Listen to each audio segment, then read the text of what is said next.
कृष्णाय वासुदेवाय हरये परमात्मने प्रणतक्लेशनाशाय गोविंदाय नमो नमः।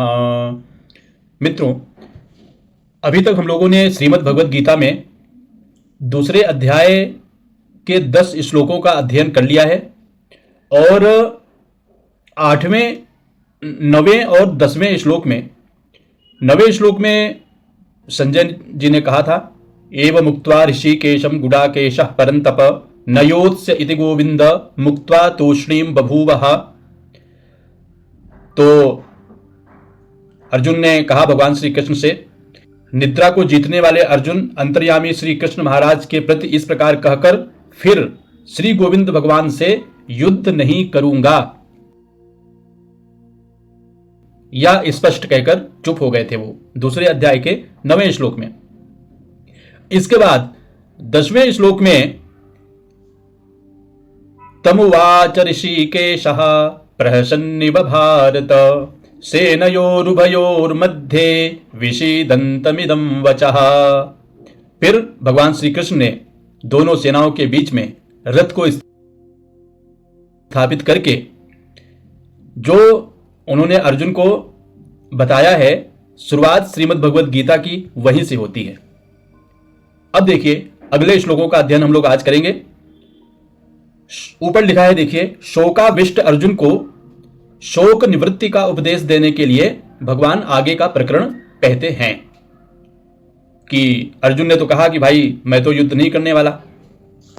तो भगवान श्री कृष्ण उनको समझाते हैं। क्या कहा उन्होंने कि श्री भगवान उवाच अशोच्यानन्वशोचस्त्वं प्रज्ञावादांश्च भाषसे गतासून गतासूश्च नानुशोचन्ति पंडिताः। श्लोकों का अध्ययन बहुत आवश्यक है, लाइन बाय लाइन उच्चारण बहुत आवश्यक है। फिर से एक बार देखिए और मेरे साथ में उच्चारण करिए। अशोच्यानन्वशोचस्त्वं प्रज्ञावादांश्च भाषसे गतासून गतासूश्च नानुशोचन्ति पंडिताः। श्री भगवान बोले, भगवान ने क्या कहा कि देखिए शब्दार्थ देखते हैं।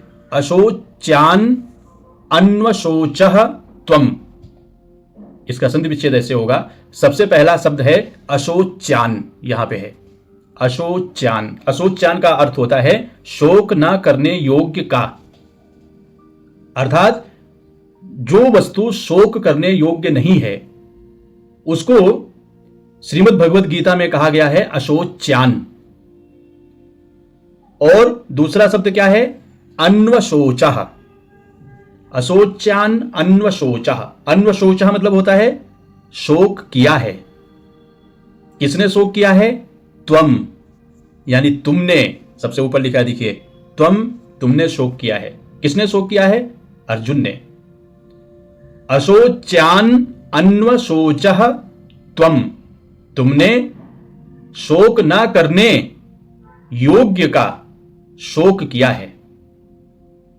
और आगे की पंक्ति में कहते हैं प्रज्ञावादांश्च भाषसे। प्रज्ञावादांश मतलब होता है विद्वत्ता यानी पंडिताई, च यानी और। प्रज्ञावादांश्च दोनों को एक साथ जोड़ दिया, प्रज्ञावादान च प्रज्ञावादांश्च भाषसे। भाषसे यह क्रिया है, त्वम रूपी कर्ता का भाषसे क्रिया है। त्वम भाषसे, भाषसे भाषेथे भाषध्वे ऐसा बनता है। तो तुम भाषसे, और तुम क्या करते हो? प्रज्ञावादान, पंडिताई की बातें करते हो अथवा विद्वानों जैसा बोलते हो। आगे की लाइन में बोले गतासून गतासूंश्च। गतासून, अब देखिए इसमें दो शब्द हैं, पहला है गतासून, दूसरा है अगतासून। तो गतासून मतलब यह होता है जिनके प्राण चले गए हैं, उसको कहते हैं गतासून। जिनके प्राण चले गए हैं उनको कहते हैं गतासून, और जिनके प्राण नहीं गए हैं उनको कहते हैं अगतासून।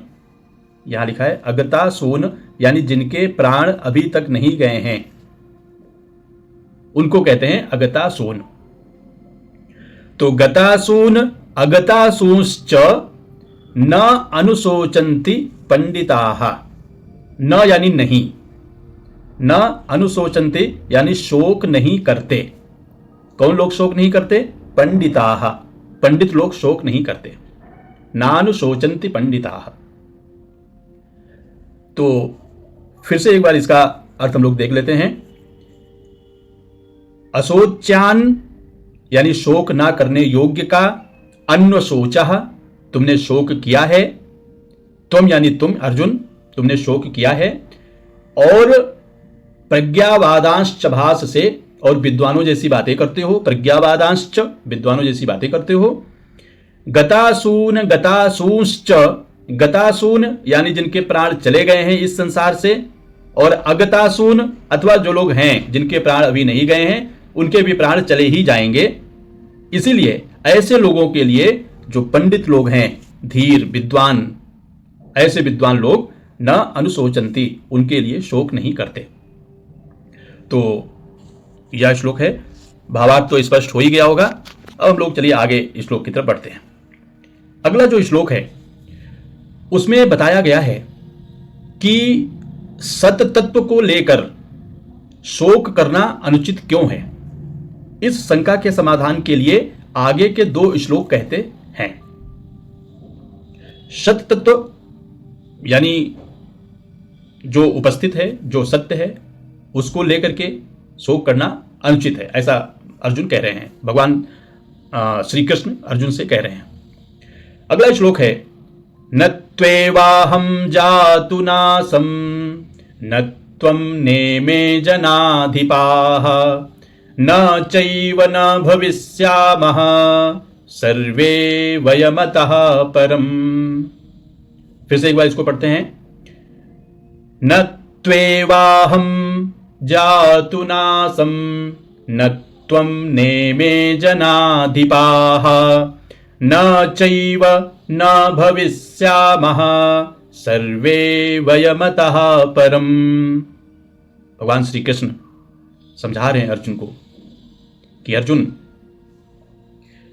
जातु शब्द का अर्थ होता है, यहां पे है जातु, जातु अर्थात किसी काल में। जातु का अर्थ होता है किसी काल में जातु,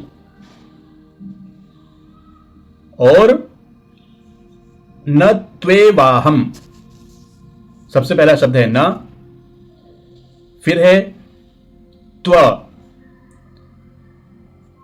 त्व यानी तुम एव, ऐसा करके यहां पे संधि विच्छेद है। न तू एव, न तू एव, न त्वेव, ऐसा संधि विच्छेद है यहां पे। तो जातु यानी किसी काल में, अहम है यहां पे एक शब्द अहम, अहम यानी मैं, और नाशम का संधि विच्छेद होता है न धन आशम, न धन आसम। यानी कि कृष्ण जी कहते हैं, श्री कृष्ण कहते हैं कि किसी काल में अहम न आसम, किसी काल में मैं नहीं था। अहम यहां पे है अहम, न नासम को अलग अलग कर देते हैं तो ना अलग हो गया, आसम अलग हो गया, नासम। जातु यानी किसी काल में, अहम यहां से ले लिए, तो किसी काल में मैं नहीं था, और त्वम, त्वम न, और तुम नहीं थे, तुम नहीं थे। देखिए इसका अंत में अर्थ खुलेगा कि क्यों कह रहे हैं भगवान श्री कृष्ण कि किसी काल में मैं नहीं था, तुम नहीं थे, है ना, ऐसा क्यों बोले। और न इमे जनाधिपाः, नेमे, नेमे शब्द का अर्थ होता है न धन इमे, इमे यानी ये राजा लोग जो सामने खड़े हुए हैं, न प्लस इमे, न ये राजा लोग थे, जनाधिपाह। किसी काल में अर्थात इसके पहले ना कभी मैं था, ऐसा भी नहीं है, तुम नहीं थे, ऐसा भी नहीं है, और ये राजा लोग नहीं थे, ऐसा भी नहीं है। न इमे जनाधिपाह, जनाधिपाह यानी राजा लोग। न चैव न भविष्यामः, और न च एव, ऐसा भी नहीं है, न च एव, ऐसा भी नहीं है कि न भविष्यामः, कि हम लोग अगली बार होंगे नहीं। देखिए भविष्यामः रहेंगे, न चैव न भविष्यामः, कि हम लोग इसके आगे कभी रहेंगे नहीं। सर्वे वयमतः परम, सर्वे यानी सभी, अतः परम यानी होता है इसके बाद, अतः, अतः यानी इसके, देखिए अतः परम यानी बाद, यानी भविष्य में। सर्वे वयमतः परम, न तो एव, यह बात भी नहीं है, न तो एव, देखिए यहां का शब्द है ये, न तो एव, यह भी बात नहीं है कि अतः परम, इसके बाद में, वयम, मैं और तू और राजा लोग, हम सभी के लिए प्रयोग होता है सर्वे। न भविष्यामः, नहीं रहेंगे, यह बात भी नहीं है, यानी कि ऐसा भी नहीं है कि हम लोग नहीं रहेंगे। फिर से एक बार इसको देखते हैं। जातु शब्द का अर्थ होता है किसी काल में, अहम यानी मैं, न यानी नहीं, आशम यानी था। किसी काल में मैं नहीं था, तुम न, तू नहीं था, तथा, तथा नेमे जनाधिपाः, ये राजा लोग, जनाधिपाः यानी ये राजा लोग नहीं थे, न नहीं थे। न तो एव, यह भी बात नहीं है, न तो एव, यह भी बात नहीं है, और च, च यानी और, अतः परम, देखिए वयम अतः, वयम अलग कर दीजिए, अतः अलग कर दीजिए, तो वयम अतः, तो पहला शब्द लेते हैं अतः, अतः यानी इसके बाद, परम यानी भविष्य काल में, इसके बाद भी, वयम, वयम कौन कौन आता है, अहम आवाम वयम, वयम में हम सभी लोग आ जाते हैं। तो मैं, तुम और ये राजा लोग सभी, सर्वे, सर्वे यानी सभी राजा लोग नहीं रहेंगे, सभी राजा लोग नहीं रहेंगे, यह भी बात नहीं है। अर्थात हम लोग, ऐसा भी नहीं है कि पहले नहीं थे और ऐसा भी नहीं है कि बाद में नहीं रहेंगे। तो देखिए इसका अर्थ यह होता है, न तो ऐसा ही है कि मैं किसी काल में नहीं था, तू नहीं था, अथवा राजा लोग नहीं थे, और ना ऐसा ही है कि इसके आगे हम सब नहीं रहेंगे। इसलिए ऐसे लोगों के लिए तुम बेकार में शोक करते हो। ऐसा करके आगे और श्लोक बताना शुरू करते हैं। अगले श्लोक में भगवान श्री कृष्ण कहते हैं, देहिनोऽस्मिन् यथा देहे कौमारं यौवनं जरा तथा देहांतर प्राप्तिर्धीरस्तत्र न मुह्यति। फिर से एक बार पढ़ते हैं। देहिनोऽस्मिन् यथा देहे कौमारं यौवनं जरा तथा देहांतर प्राप्तिर्धीरस्तत्र न मुह्यति। सबसे पहला शब्द है देहिनः अस्मिन् यथा देहे। देहिनः अस्मिन् यथा देहे। तो देहिनः शब्द का अर्थ होता है देहधारी। देहिनः, देहधारी के। देहधारी कौन है? इस देह को धारण करने वाला आत्मा। तो ये आत्मा का विशेषण है देहिनः। तो देहधारी के अस्मिन्, अस्मिन् यानी इस, देहे, देह यानी शरीर, मनुष्य शरीर में, देहिनोस्मिन यथा देहे, देहिना यानी देहधारी के, अस्मिन यानी इस, देह यानी मनुष्य शरीर में, यथा, यथा यानी होता है जैसे, जैसे इस देहधारी के मनुष्य शरीर में क्या होता है, कौमारम यौवनम जरा, कौमार यानी कहते हैं बालकपन को, यौवनम कहते हैं जवानी, जवानी को कहते हैं, और जरा कहते हैं वृद्धावस्था, जरावस्था, वृद्धावस्था। इस देहधारी के इस मनुष्य शरीर में जैसे बालकपन, जवानी और वृद्धावस्था होती है, तथा, तथा यानी उसी प्रकार, देहांतर प्राप्तिर, उसी प्रकार देहांतर की भी प्राप्ति होती है। देहांतर की प्राप्ति का अर्थ है दूसरे शरीर की प्राप्ति होती है, दूसरे शरीर की प्राप्ति होती है। यह श्लोक बहुत ही महत्वपूर्ण है। जो लोग पूर्व जन्म को नहीं मानते हैं उनके लिए यह श्लोक बहुत ही प्रमाण है कि श्रीमद् भगवद गीता में देहांतर की प्राप्ति का उल्लेख मिलता है। तत्र, तत्र यानी उस विषय में, तत्र उस विषय में, धीरः, धीरः यानी वही विद्वान पुरुष, धीर पुरुष, तत्र न मुह्यति, वहां मोहित नहीं होता, न मुह्यति मोहित नहीं होता, यानी कि इस मोह में नहीं पड़ता है कि नहीं जो है यह शरीर है और इसके बाद कुछ भी नहीं है,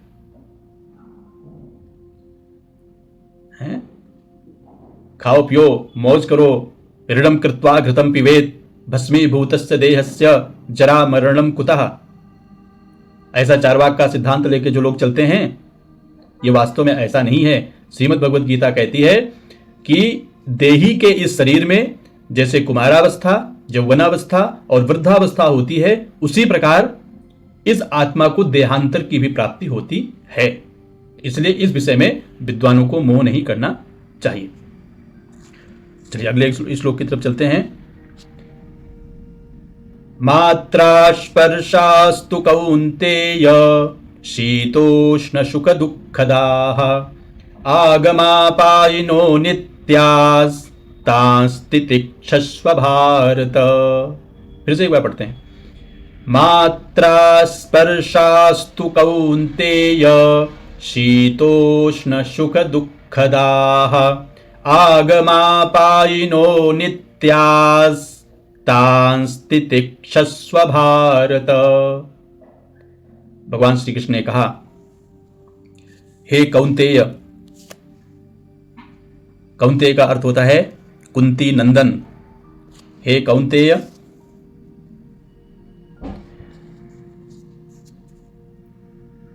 हे कुंती नंदन, मात्रा स्पर्शाह तू, मात्रा स्पर्शाह, मात्रा स्पर्शा का अर्थ होता है इंद्रियों के विषय, यानी कि जड़ पदार्थ। हमारे शरीर में इंद्रियां हैं, 10 इंद्रियां हैं, एक मन है, श्रोत्र, त्वक, चक्षु, जिह्वा, घ्राण इत्यादि इंद्रियां हैं। 5 इंद्रियां, 5 कर्मेंद्रियां और 5 ज्ञानेंद्रियां हैं, एक मन है। तो प्रत्येक इंद्रिय का विषय अलग अलग होता है, उसी को कहते हैं मात्रा स्पर्शाह, यानी इंद्रियों के विषय। इंद्रियों के जो विषय हैं, तू यानी तो, इंद्रियों के विषय तो कैसे हैं? इंद्रियों के विषय कैसे हैं? शीतोष्ण सुख दुःखदाः। शीतोष्ण यानी शीत यानी अनुकूलता, ठंड भी कह सकते हैं इसको, और उष्ण यानी प्रतिकूलता। जब समय अच्छा है तब शीत है, और जब बुरा है तब उष्ण है, अथवा ठंडी गर्मी से भी इसको जोड़ सकते हैं। और कैसा है? सुख दुःखदा, सुख और दुख देने वाले हैं। इंद्रियों के जो विषय हैं वो कैसे हैं? शीतोष्ण सुख दुःखदाः हैं। तथा आगमापायिनः, अगली लाइन में है आगमापायिनः। आगमापायिनः यानी होता है आने जाने वाले। आगमः पायिनः, आगमापायिनः यानी आने जाने वाले। और कैसे हैं? अनित्य हैं। अनित्याः, इंद्रियों के विषय अनित्य हैं, आने जाने वाले हैं। इसीलिए हे भारत, भारत यानी भरत वंश में जो उत्पन्न हुए हैं ऐसे अर्जुन, हे भारत, तान, तान यहां पे तान तितिक्षस्व। तितिक्षस्व यानी होता है उनको सहन करो। तितिक्षस्व उनको सहन, तितिक्षस्व सहन करो, तान यानी उनको। तो शीतोष्ण सुख दुखदाह, शीत और उष्ण अनुकूलता और प्रतिकूलता के द्वारा सुख और दुख देने वाले हैं। इसीलिए ऐसे सुख दुख देने वाले अनित्य जड़ पदार्थों को सहन करो।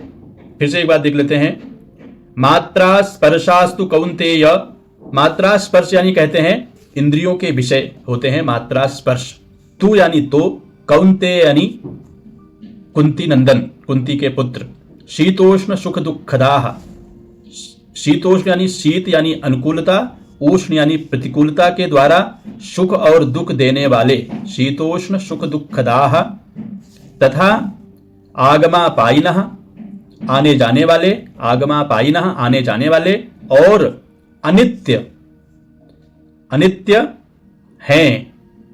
क्या अनित्य हैं? इंद्रियों के जड़ पदार्थ, इंद्रियों के जो विषय हैं वो अनित्य हैं, आगमापायी हैं, सुख दुख देने वाले हैं। इसीलिए इनको सहन करो। फिर से एक बार देख लेते हैं इसका अर्थ। हे कुंती पुत्र, सर्दी गर्मी और सुख दुख को देने वाले इंद्रिय और विषयों के संयोग तो उत्पत्ति विनाशशील और अनित्य हैं। इसलिए हे भारत, उनको तू सहन कर। ठीक है, चलिए आगे बढ़ते हैं। आगे के श्लोक में, पूर्व श्लोक में मात्रा स्पर्शों की तितिक्षा की बात कही। तितिक्षा यानी सहन, सहन करना।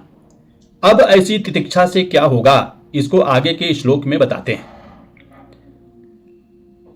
यम हि न व्यथयन्ते ते पुरुषं पुरुषर्षभ, सम दुःख सुखम धीरम सोमृतत्वाय कल्पते। फिर से एक बार देखते हैं। यम हि न व्यथयन्ते ते पुरुषं पुरुषर्षभ, सम दुःख सुखम धीरम सोमृतत्वाय कल्पते। अर्थ देखते हैं इस श्लोक का। सबसे पहला शब्द यहां पे दिया है ही। ही यानी होता है कारण। बता रहे हैं कि पुरुषर्षभ, हे पुरुषों में श्रेष्ठ अर्जुन, पुरुषर्षभ, पुरुषों में श्रेष्ठ अर्जुन, सम दुःख सुखम, सुख और दुख में सम रहने वाले, सम दुःख सुखम, सम यानी समान, सुख दुखम यानी सुख और दुख में, सुख और दुख में समान रहने वाले। कौन? धीरम, धीर पुरुष को। यम, यम यानी जिस, जिस धीरम यानी बुद्धिमान पुरुषम मनुष्य को, सभी में द्वितीय विभक्ति देखिए यहां पे। यम, शम दुःख सुखम, धीरम, पुरुषम, सभी में द्वितीय विभक्ति है। पुरुषम यानी मनुष्य को, जिस भी सुख दुख में समान रहने वाले बुद्धिमान पुरुष को, बुद्धिमान पुरुष को। एते, एते कहां है भाई? एते यहां है। व्यथयन्तेते, तो व्यथयन्ति अलग कर देना, एते अलग। व्यथयन्ति और एते। एते यानी कौन? ये मात्रा स्पर्श पदार्थ, ये जो मात्रा स्पर्श हैं, इंद्रियों के जो विषय हैं, उन्हीं को कहते हैं मात्रा स्पर्श। इंद्रियों के विषय ये मात्रा स्पर्श पदार्थ न व्यथयन्ति, विचलित यानी सुखी दुखी नहीं करते। वह, वह यानी सो, यहां पे है, शो अमृतत्वाय कल्पते, वह अमर होने में, कल्पते यानी समर्थ हो जाता है, अर्थात वह अमर हो जाता है। अमृतत्वाय कल्पते, कल्पते यानी समर्थ होना, हो जाना। अमृतत्वाय यानी अमर होने में वह व्यक्ति समर्थ हो जाता है। कौन व्यक्ति समर्थ हो जाता है? यम पुरुषम, जिस पुरुष को, यम पुरुषम, जिस पुरुष को, और कैसा पुरुष? धीरम पुरुषम, जिस बुद्धिमान पुरुष को, शम दुख सुखम, सुख और दुख में जो सम रहता है, ऐसा बुद्धिमान पुरुष है ना। ऐसा जो बुद्धिमान पुरुष होता है उसको मात्रा स्पर्श व्यथित नहीं करते, उसको दुखी नहीं करते, उसको विचलित नहीं करते। ऐसा जो बुद्धिमान पुरुष है वो अमृतत्वाय कल्पते, वो अमर होने में समर्थ हो जाता है, अर्थात वह अमर हो जाता है। इसलिए हे अर्जुन, आप इंद्रिय जित बनो, मात्रा स्पर्शों को सहन करो, तो आप भी अमर हो जाओगे। ऐसा करके आज श्रीमद् भगवद गीता के 5 श्लोकों का अध्ययन हम लोग यहीं पे समाप्त करते हैं। अगले श्लोकों को अगले वीडियो में फिर हम लोग 5 श्लोकों को लेकर आपके सामने मैं उपस्थित होऊंगा। और अगर यह वीडियो आपको अच्छा लगा तो आप सुनिए, अध्ययन करिए, लाइन बाय लाइन शब्दशः अध्ययन करने के लिए आप और लोगों को प्रेरित करिए, मेरे वीडियो को भेजिए और मेरे चैनल को सब्सक्राइब करिए। आप सभी का बहुत बहुत धन्यवाद। जय श्री कृष्ण।